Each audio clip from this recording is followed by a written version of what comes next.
કચ્છની કંપનીમાં ચેનલ તૂટવાના કારણે મજૂરો ઘાયલ થયા હતા। વિગતો કચ્છ ખાતેથી મળી રહી છે, જ્યાં ચેનલ તૂટતા જ 18 મજૂરો ઘાયલ થયા હતા। સાથે જ ચેનલ તૂટતા એક મહિલાનું મોત થયું છે।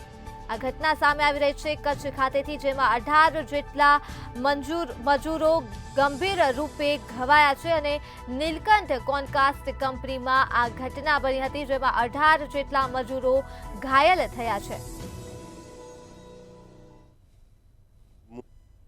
મુન્દ્રાની નીલકંઠ કોનકાસ્ટ કંપની પાસે છીએ, જ્યાં કાલે સાંજે જે ઘટના ઘટી હતી એની અંદર ઓછામાં ઓછા 18 લોકો ઘવાયા હતા, જેમાંથી એક મહિલાનું મૃત્યુ થયું છે।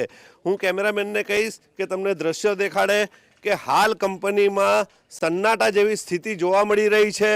કોઈ પણ જવાબદાર વ્યક્તિઓ અહીંયા હાજર નથી। ગઈકાલે જ્યારે મંતવ્ય ન્યૂઝની ટીમે અહીંના જવાબદાર વ્યક્તિઓ સાથે વાત કરી હતી, ત્યારે એમને સવારે તમને વિઝિટ કરાવીશું કંપની, તેમજ ઘટના સ્થળે લઈ જવામાં આવશે એવું જણાવ્યું હતું। પણ આજે કોઈ પણ જવાબદાર વ્યક્તિ અહીંયા હાજર નથી અને મીડિયાને અંદર પ્રવેશ આપવામાં આવી રહ્યો નથી। ને વાત કરીએ સેફટીની, તો અહીંયા કોઈ પણ જાતની સેફટી જોવા મળી રહી નથી અને હાલમાં જ અહીંયા સેફટી શૂઝ તેમજ હેલ્મેટ નવા લાવવામાં આવ્યા છે। એનો અર્થ એમ થાય છે કે અત્યાર સુધી કંપની પાસે સેફટી શૂઝ અને પર્યાપ્ત માત્રામાં હેલ્મેટ નહોતા, તેમજ હેલ્મેટ આવ્યા પછી લેબર અધિકારીઓ અહીંયા પહોંચે છે। એનો અર્થ એમ થાય છે કે ક્યાંક ને ક્યાંક કંપની દ્વારા આ વહીવટ કરવાની પ્રયાસ થઈ રહ્યો હોય એવું ચોખ્ખું જણાય છે।